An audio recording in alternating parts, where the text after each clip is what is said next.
যে যা করুক করুক তারা তো ভালো আছে, আমার তো কোনো প্রবলেম হচ্ছে না। মানুষ দেখছি বিধায় তো তারা করছে। আমাদেরও দেশের শিল্পটাকে, শিল্পীদের বাঁচিয়ে রাখার একটা দায়বদ্ধতা আছে। আমি আজ পর্যন্ত কোনো লবিং এ কাজ করিনি।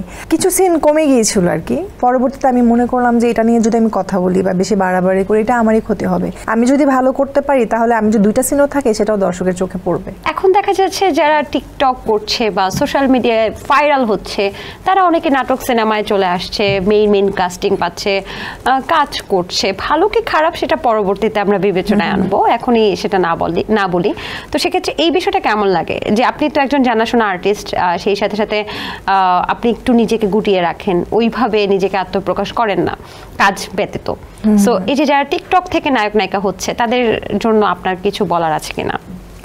করুক না, আমার কথা হচ্ছে যে যা করুক করুক তারা তো ভালো আছে, আমার তো কোনো প্রবলেম হচ্ছে না বা আমাদের তো কোনো প্রবলেম হচ্ছে না। মানুষ দেখছি বিধায় তো তারা করছে, তাই না? এটা তো রুচির একটা বিষয় আছে।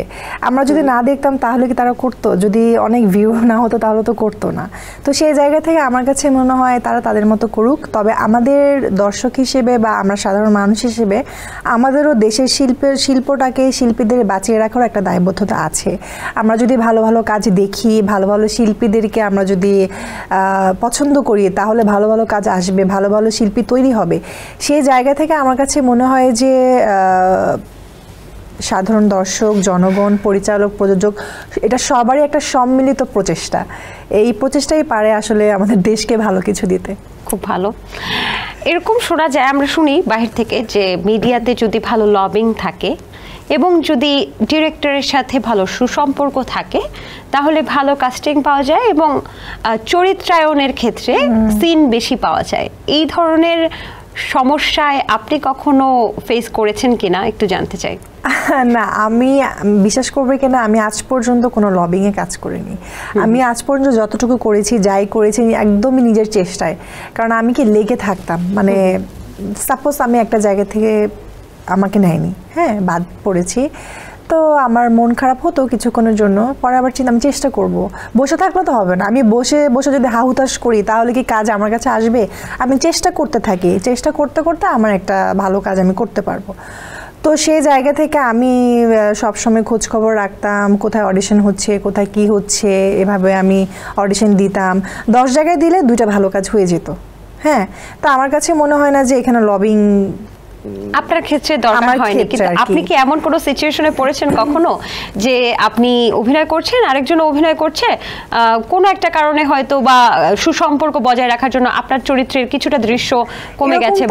এরকম হয়, কারণ জেলাসি তো থাকেই। হয়েছে, হয়নি যে একেবারে তা না, কিছু ক্ষেত্রে হয়েছে। দেখা যাচ্ছে যে একই সেটে হয়তো 2টা নায়িকা আছে বা 2টা অভিনয় শিল্পী আছে, মেয়ে অভিনয় শিল্পী। সেই জায়গা থেকে দেখা যায় যে অনেক ধরনের প্রবলেম হয়, সিন টিন অনেক সময় কমে টমে যায়, আমি জানি না কেন। তো এইটা আমি মাথায় নিই না, কারণ এটা যদি আমার মাথায় ঢুকে ফেলি তাহলে হয়েছিল। হ্যাঁ, হয়। এটা আমার মনে হয় এটা সবার ক্ষেত্রেই একটু একটু হয়। মানে আপনি যে সিনে অভিনয় করার কথা ছিল সেই সিনে আপনি পরবর্তীতে করেননি? কিছু সিন কমে গিয়েছিল আর কি, এরকম হয়েছিল। বাট ওইটা পরবর্তীতে আমি মনে করলাম যে এটা নিয়ে যদি আমি কথা বলি বা বেশি বাড়াবাড়ি করি এটা আমারই ক্ষতি হবে, কারণ আমি মেন্টালি ডিপ্রেস থাকবো আর আমি কাজে কনসেন্ট্রেট করতে পারবো না। তো যাক, যা হয়েছে হয়েছে। আমি যদি ভালো করতে পারি তাহলে আমি যদি 2টা সিনও থাকে সেটাও দর্শকের চোখে পড়বে। কিন্তু পরবর্তীতে আপনার মনে হয়নি যে এটা কেন হলো? মনে তো হয়েছে, এখন আমি তো এটা বিশ্লেষণ করতে যাব না।